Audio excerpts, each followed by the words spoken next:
I discovered my wife's hidden phone. It had a diary of every lie. I found her second phone. What I read shattered me, but it also gave me power. It was buried under the passenger seat of her car, wedged between the floor mat and the side panel. I wasn't snooping, I was cleaning.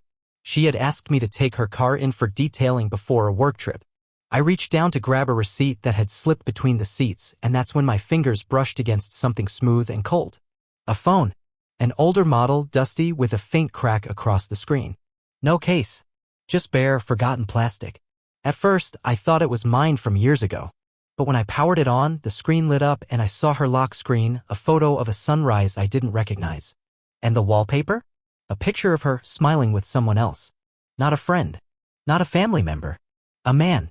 His arm around her waist, his hand too familiar. My heart stopped. I didn't know the passcode. I didn't need to. The phone buzzed to life without it. No security. No fingerprint lock. Just a neglected device she must have assumed was gone forever or thought I'd never find.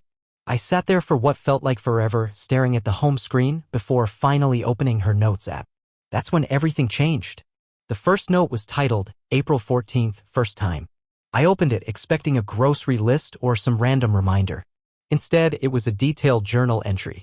Not just what happened that day, but how she felt. How liberating it was. How he knew what to say. My hands trembled as I scrolled. There were dozens of entries. Dates. Locations. Descriptions. Sometimes vague. Sometimes explicit. Sometimes cruel. Like she wanted to relive every detail, savor it, and record it for herself. And not once, not a single time, did she mention guilt. Not even regret. I read until my vision blurred. Each entry was a dagger. Every word peeled back a layer of the life I thought we had. She didn't just cheat. She planned. She enjoyed it. She reflected on it like it was some kind of personal project. And she used that phone to store every secret. I went numb. Not from pain, but from clarity. There's something strange that happens when the person you trust most becomes your enemy. You don't just hurt. You transform. You stop asking why and start asking how. How do I expose this? How do I make her feel even a fraction of what she's made me feel? That night, I didn't confront her. I couldn't, not yet. I wasn't ready to scream or cry. I was building something. A plan. She had written her betrayal like a diary. So I decided to turn her words into her downfall. The next day, I made copies of the files. All of them. I uploaded the notes to a secure drive. I took screenshots, printed pages, and stored everything in a folder I labeled insurance. I even had them timestamped and notarized. Every entry became a piece of a puzzle I was putting together. Not for the police. Not for a divorce lawyer. But for the court of public opinion. Because she was someone everyone admired. To her friends, she was charming. At work, she was driven and professional. Online, she painted the perfect picture of a devoted wife, an empowered woman, someone who preached loyalty and healthy boundaries. But I had the truth. And soon everyone else would too. Still, I waited. Carefully. Strategically. I didn't let on that I knew. I played the loving husband. I kissed her goodbye before her fake business meetings. I complimented her outfits when she dressed up for girls' night. I kept her unaware while behind the scenes I mapped out her entire trail of lies. And while I watched her laugh and live in her carefully crafted lie, I started preparing my move. I knew the kind of exposure that would destroy her wasn't loud. It wasn't messy. It had to be surgical. Controlled. Devastating. Because when I finally pulled the curtain back, it wouldn't just ruin her image. It would go viral. In the days that followed, I lived a double life. On the surface, I was the same calm, supportive husband she'd always known, maybe even more affectionate than before. But underneath that mask, I was documenting everything. Every lie she told. Every excuse. Every shift in tone. I listened more carefully now, not to understand her, but to catch the patterns, the inconsistencies. She had no idea that the man sitting across from her at dinner was already halfway through planning her public downfall. And every time she reached for her phone to text someone with that fake little smile she wore when she thought I wasn't looking, I reminded myself, she thinks I'm blind. She has no idea I've already read every secret she's tried to hide. The second phone had become my blueprint. Her own words were the weapon she never realized she'd given me. And the more I dug, the more calculated everything began to look. It wasn't just random hookups or emotional mistakes. She had schedules. Patterns. Some of her notes even included lists, what excuses she'd used for which days, who she'd told about which meetings, what lies she needed to maintain the story. One note read, "Don't forget to mention the company training weekend." That excuse still works. She had planned this life of deception like someone plans a career path. And I realized she never thought she'd get caught because she didn't think I was smart enough to look. That's what hurt the most, not just the cheating but the complete disrespect for who I was as a person. As a man. As a husband. I decided I wasn't going to confront her in the usual way. No shouting match. No begging for explanations. I didn't want her to feel cornered. I wanted her to feel exposed. Powerless. I began creating a timeline, an actual visual presentation of everything she had done, backed by her own words. I synced her entries with locations from her rideshare apps, restaurant check-ins, even photos she had posted online that matched the dates. Every part of her story had cracks, and I made it my mission to highlight each one. I wasn't just collecting evidence, I was building a narrative, one that would be impossible for her to explain away. The more I prepared, the more I saw just how deep the betrayal went. Some of the men she mentioned in her notes weren't strangers. One was a guy we'd had over for dinner. Another had met our family. There was even a time when she wrote about pretending to be at a family gathering while she was actually in a hotel across town with someone else. She described every detail in her notes, like a teenager journaling her fantasy life, except this was real. And I had proof of it all. My anger turned cold. Focused. I wasn't thinking in terms of heartbreak anymore. I was thinking in terms of justice. But I also knew that if I moved too fast, I'd ruin everything. She had a way of spinning situations, of manipulating people to see her as the victim. I'd watched her do it to others.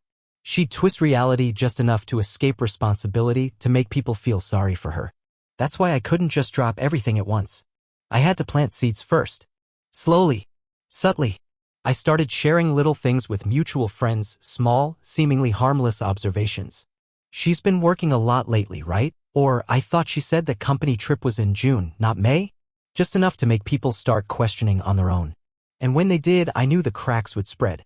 Meanwhile, I built a private page online, password protected, where I uploaded everything, the photos, the screenshots, the full diary entries from the hidden phone.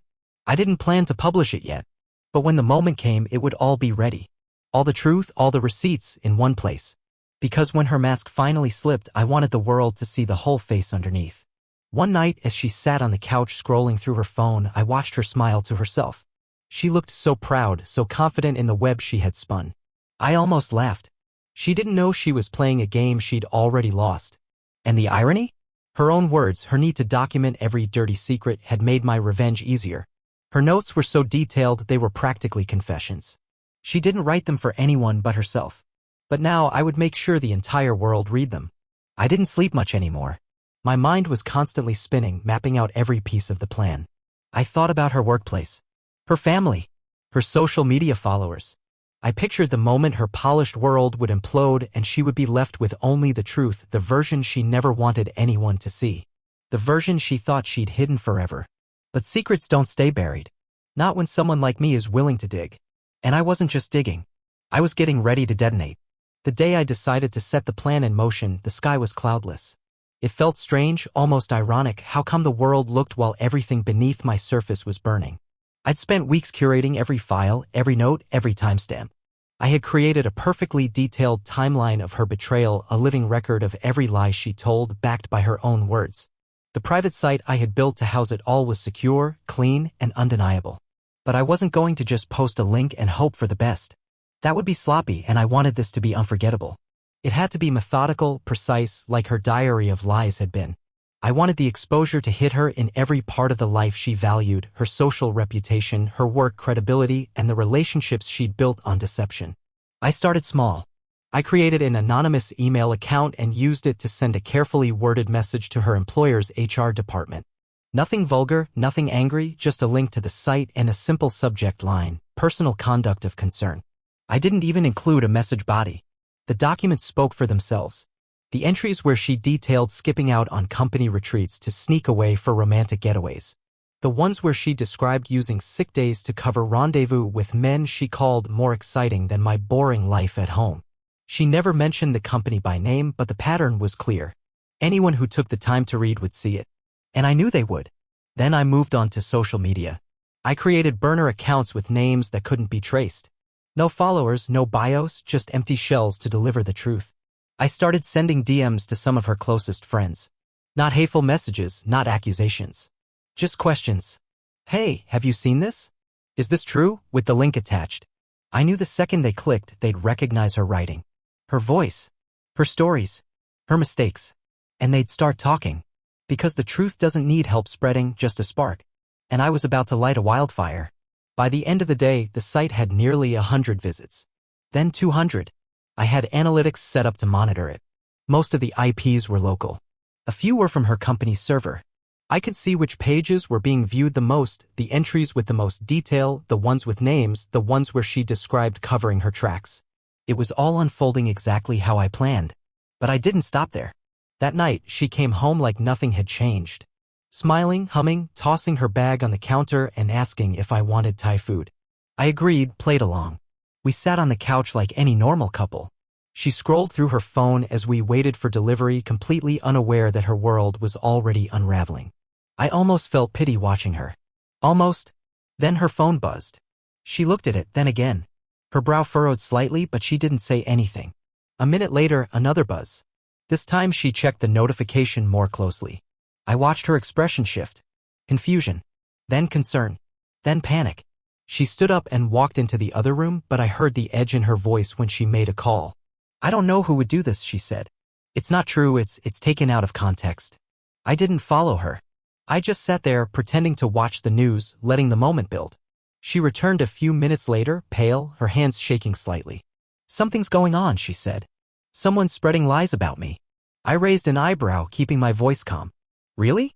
Like what? She hesitated, searching my face. They said they found a site. With my notes. From an old phone I lost. But that's private. It's not what it looks like. And there it was. The first crack. I shrugged. Sounds serious. Do you want help figuring out who did it? She stared at me for a long moment, unsure if I was mocking her or being sincere. She didn't know. And that was the point. She had no idea what I knew or what I was capable of. She had lived for so long with the upper hand, thinking she was untouchable. But now she was spinning. Panicking. And it was only just beginning. The next day, things escalated. Her work called her in. Her manager had seen the site. Someone in HR had anonymously leaked the content to upper leadership. She tried to deny it, but the entries were too specific. She couldn't claim it was faked, her writing, her phrases, even her voice in the occasional audio note. She had documented her destruction with such precision that it left no room for denial. She came home early, slamming the door behind her. She demanded to know if I had anything to do with it. I looked her dead in the eye and asked, why would someone post that about you? Unless it was true. She froze. The blood drained from her face. She knew. But it wasn't just her job that took the hit. Friends began dropping off. Group chats went quiet. Her once loyal support system turned into a distant crowd of silent observers. No one wanted to be associated with someone who had become a walking scandal. And while she scrambled to fix the pieces, the views on the site kept climbing. 5,000. 10,000. 20. The story was catching fire, and people were sharing it like gossip gold. Everyone loves a train wreck, especially when it's served with cold, undeniable evidence. And no matter how hard she tried to bury it, the internet wasn't letting go. She had written every lie, every betrayal, every secret, and now the world was reading it. It was almost poetic watching her perfect image collapse under the weight of her own words. For years, she had crafted a life that looked flawless from the outside. Carefully filtered selfies, thoughtful captions about love and gratitude, professional accolades, dinner parties where she played the radiant host. But behind every smile was a secret, and now those secrets were no longer hers to control. They belonged to everyone. Her diary of deception had become a digital monument to betrayal, and it was spreading fast. Friends who used to comment heart emojis on her photos had gone silent or, worse for her, had started sharing the link themselves, subtly at first, then openly with cryptic messages like, wow. Just wow, or some people really live double lives. I watched the social media dominoes fall in real time. She went from being tagged in every event to being removed from group chats.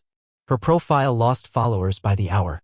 Her inbox, I imagined, was a war zone, messages from people demanding explanations, others expressing disappointment, and probably a few vultures looking to stir more drama. The site I created had passed 50,000 views. And it wasn't just the link doing damage. People were taking screenshots, turning her notes into memes, quoting her own words in disgust. One line she'd written in a note, asterisk, he still thinks I'm loyal, per guy, asterisk, became a trending reply under her old romantic posts. Even strangers were chiming in, using her as an example in threads about infidelity, trust, and narcissism. She had become a symbol, but not the kind she ever wanted to be. And through it all, I stayed quiet. I never publicly claimed responsibility. I didn't post angry messages or call her out online. That would have given her something to fight back against. Instead, I let the evidence speak. I let her try to spin it, to explain it away, while the truth stood untouched, raw, undeniable, permanent. She started trying damage control. First came the apologies, vague, indirect, emotionally manipulative. Posts about struggles she had been going through and how people make mistakes. She disabled comments, turned off tagging, and changed her profile to private. But the damage was already done. Screenshots lived forever, and no amount of selective storytelling could erase what was now public knowledge. Her own journal had become her greatest enemy, and I had simply held up the mirror. But even as the fallout spread, I knew this wasn't just about public humiliation. That was just a side effect. What I really wanted was for her to feel what I had felt: confusion, betrayal, helplessness. I wanted her to question everything, to wonder who was still in her corner, to lie awake at night trying to remember every word she'd ever written. And I could see it happening. She stopped leaving the house, canceled plans, made excuses to work remotely. I caught glimpses of her pacing the hallway at night, phone in hand, fingers flying across the screen as she desperately tried to repair the narrative. Meanwhile, I had begun the second part of my plan. You see, while her public image was crashing, I had been quietly reaching out to the people she had hurt, those men's wives and girlfriends, some of whom she had written about with such casual cruelty. One entry described a night with a man whose wife was pregnant at the time. She had even mocked the woman in her notes, calling her naive and boring. I found that woman. Sent her the entry. No explanation. Just facts. Just truth. Another note talked about how she slept with her manager and then manipulated him into approving her promotion. I didn't need to do anything there. That note had already made its way through their office. The HR department had launched a review. Anonymous complaints started piling up. She went from being the rising star to a name they didn't want to be associated with. She was called into a series of closed-door meetings. Her work laptop was confiscated. She told me she might be taking some time off to focus on mental health. I nodded, pretended to be supportive, and offered to help around the house. Inside, I smiled. Every lie she had lived was unraveling because she made the fatal mistake of thinking she was smarter than everyone around her. She underestimated the one person who had seen all sides of her and assumed he'd be too weak, too boring to fight back. But she had handed me the ammunition. All I had to do was aim. And through it all, our house was quiet. She no longer brought up dinner plans or weekend trips. She didn't talk about the future. Most nights, she just sat on the edge of the bed, staring at her phone like it might give her an answer. I knew what she was searching for: someone to blame. Someone to save her. But no one was coming. Because the truth was out. The mask was gone. The diary had become a virus, infecting every part of her life. And I wasn't done yet. I had something else planned. Something final. She had written all her sins in digital ink, assuming no one would ever read them. But now, the last entry, the one that truly exposed the depth of her betrayal, was ready to go public. Not as a leak. Not as a message. But as a story. It was time. Everything had built up to this moment, the final strike. I had dismantled her facade piece by piece, never raising my voice, never tipping my hand. She still didn't know with certainty that it was me behind the avalanche, and I made sure to keep it that way. I had stayed in the shadows, letting her own words do the damage. But the final part of my plan wasn't about whispers. It was about impact. It was about the truth being seen by not just friends or colleagues, but by the entire world. The last entry in her hidden phone, the one she'd probably forgotten even existed, was more than just a diary note. It was a full confession, raw, arrogant, unfiltered. She had written it during a weekend away, a so-called solo wellness retreat. In reality, she had met with a married man she'd been seeing for months, someone with a family, a wife, and 2 kids. And in that final entry, she went into disturbing detail about how she manipulated him, about how easy it was to convince him to lie, and how thrilling it was to be the secret storm in someone else's home. She wrote, "It's like I hold his world in my hands. His wife has no clue, and if she did, she'd probably blame herself. That's what I love most, being the person no one sees coming. The one who could shatter everything in a heartbeat." She ended that entry with a line I would never forget: "Maybe someday someone will tell the story. But not me. I like staying in the shadows." I read it over and over again before uploading it to the site. That final entry tied everything together. It showed who she really was, not just someone who made mistakes, but someone who enjoyed the deception. Someone who fed on it. I prepared a clean version of the story, cutting out any identifying information about the man involved to protect his family. But the rest of it? I kept intact. Her voice. Her choices. Her truth. Then I submitted the story anonymously to a few online platforms. Not tabloids. I wanted something more grounded, more serious. I framed it as a real-life psychological profile of a woman addicted to double lives structured around her own words. I titled it The Diary She Never Thought Anyone Would Read. Within 24 hours, it was picked up by a major blog. Then another. Then a popular relationship podcast did an episode about it. They read pieces of her writing aloud, dissected her motivations, analyzed the manipulation, and debated the ethics of anonymous confession culture. The site views exploded. Hundreds of thousands. Comments poured in. People weren't just shocked, they were captivated. They argued. They shared stories of their own. They called it the most brutal self-sabotage they'd ever seen. And then came the part one hadn't planned but secretly hoped for. Someone recognized her writing. A former friend of hers, maybe, or a coworker who had seen too much. I'll never know. But suddenly, the anonymous story wasn't so anonymous anymore. Her name started circulating. People began connecting the dots, matching phrases from the article to old posts on her now deactivated social media. Screenshots of her photos reappeared. People dug. Compared timestamps. Within days, her identity was no longer a secret. The internet had unmasked her, and there was no way to undo it. She broke. She disappeared from social media. Her LinkedIn vanished. Her email autoresponder was updated to no longer employed at this time. Friends stopped mentioning her name, even to defend her. It was like she had been digitally erased. And still, I stayed quiet. Not out of mercy, but because I didn't need to say anything. The truth had done everything I needed it to. She had spent years lying, manipulating, cheating, and documenting every second of it like a badge of honor. All I did was make sure people read it. One night, long after the viral storm had passed and the dust had settled, she sat across from me at the kitchen table. We hadn't spoken much in weeks. Her face looked hollow, her eyes tired. I didn't ask where she had been or what her next move was. She didn't offer anything either, just stared at the wood grain on the table. Finally, in a barely audible voice, she asked, "Did you do it?" I didn't answer. I didn't need to. She nodded slowly, her hands trembling as she tried to steady a glass of water. There was no fight left in her. No denial. No dramatic outburst. Just silence. The silence of someone who finally realized they were never as clever as they thought. And me? I felt peace. Not joy. Not revenge. Just peace. Because I hadn't ruined her. She had done that herself. I had simply lifted the veil. My son now lives in a house without tension. I sleep through the night.